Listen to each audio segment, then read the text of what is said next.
once we've entered our interested persons into the case, we may need to go ahead and start getting waivers or notices together for those people. And so if we go back into the interested persons screen where we entered our people and continue to see and be able to edit or delete our people, we're also going to see a button up here for notice, waiver, and consent. And so we can enter in through here, and every person that we've entered is now listed with contact information and a series of waivers and notices that are personalized to them. Now, back out in our list of pleadings, we can go to waivers and notices and have everybody in one. And I know sometimes the whole family comes and you can have everybody sign or stop into your office and sign. And by the way, we do have a button to get back to notice and waiver and consent screen here. But if you want them personalized to individuals, if you want to send those things to individuals, then you can come to this screen, again, through a couple different methods of getting here. And in doing so, you will have the ability to select whichever document you want, and it's going to be personalized to that person. Okay, you've entered them as an interested person. They're each going to have a form personalized to them for all of the common waivers and notices and consents. And the ones that are waivers, you're going to see check boxes because we'll be having some features going live here very soon where you can select multiple documents that you want to email to an interested person. And then later we're going to have some e-signing functions go live, which are just about done right now, but we don't want them to be out to the public quite yet.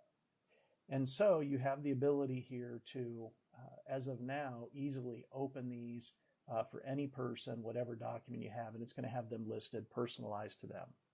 Now also, another challenge that maybe you face in your practice, I know it's something that we've always had to have a method to take care of, is you send out all these waivers or notices or whatever you're going to use for each person. And of course, it's always a process for our firms to keep track of when those things come back, when they went out, sort of checking things off as they happen. If you're like us, you probably had sort of paper checklists or a file of all the waivers and notice stuff, and then slowly maybe you've gone to a software-based solution for that. Well, we've dealt with that issue here in EstateAssist. From our screen where we have all of our notices and waivers, we can click this button up here. And now for every waiver and notice option, we have all of our interested persons listed, and we have a place where we can list when things were sent out and when they were received back.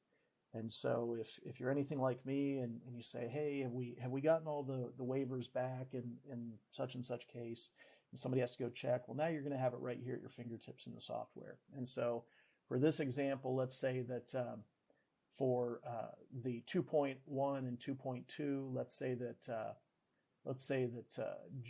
Gem, we did a waiver to and we sent it out today, and Dill, we did a waiver to, we sent out today. But let's say that Scout we didn't think that she'd be willing to sign a waiver. That's a bad example here. She's our fiduciary, so I guess we won't use her. Let's clear this. We'll make her a waiver person as well because she's our fiduciary.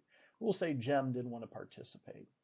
And so let's go ahead and say instead we sent him a 2.1. And of course, we can't do that by email. Obviously, you're aware of that. We need to go ahead and do that through certified mail return receipt requested still. And so we can select all those and we can save it. Okay.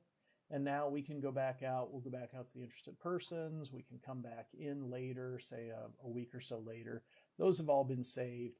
And now we can start marking when things have come back. So on one day, maybe we get this one, and then we get the green card a few days later, and we save that. We could come back in and say, who are we still missing? And we can see that we're missing Dills, and so that's the person we need to follow up with.